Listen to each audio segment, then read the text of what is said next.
श्रुतिस्मृति पुराणानाम् आलयम् करुणालयम् नमामि भगवत्पाद शंकरं लोकशंकरम्।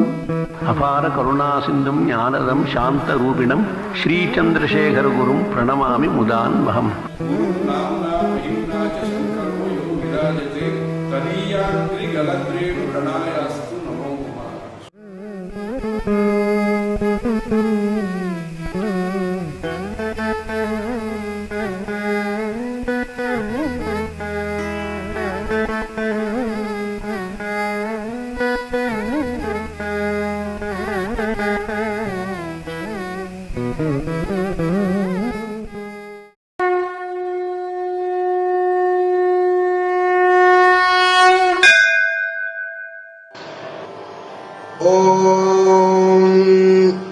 श्री गुरुभ्यो नमः।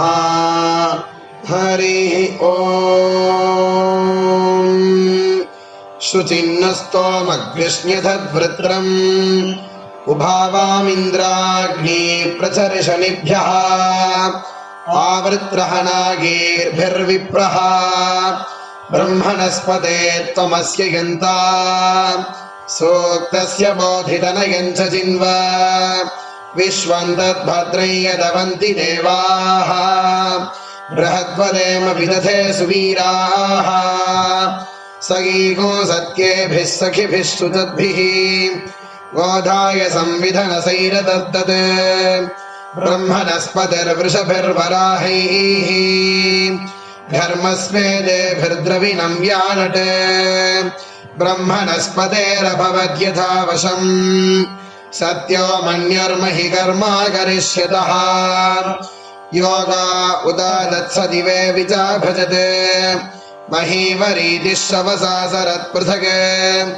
इन्धानो अग्निं वनवद्वनुष्यतः कृतब्रह्मा शोषभद्रातः व्ययत् जातेन जातमधिसत्प्रसृगुंसते यं गृणुते ब्रह्मणस्पतिः ब्रह्मणस्पते सुयमस्य विश्वः रायस्यामरथ्यो विवस्वतः वीरेषु वीरागुम् उपबृन्धिनस्त्वम् यदीशानो ब्रह्मणा वेशि मे हवम् स युज्जनेन स विशास जन्मना स पुत्रैर्वाजम् भरते धनानिर्भिः देवानायः पितरमाविवासति श्रद्धामना हविषा ब्रह्मणस्पतिम् यास्ते पूषण्णावो अन्तः शुक्रन्ते अन्यत् पोषेमा आशाः प्रपथे पथामजनिष्ठपूषा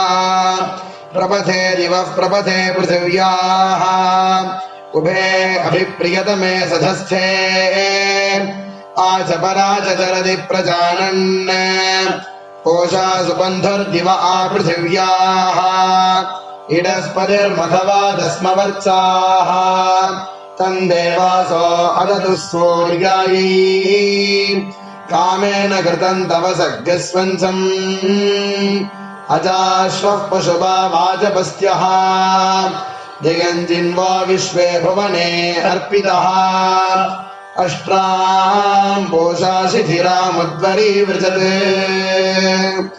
ॐ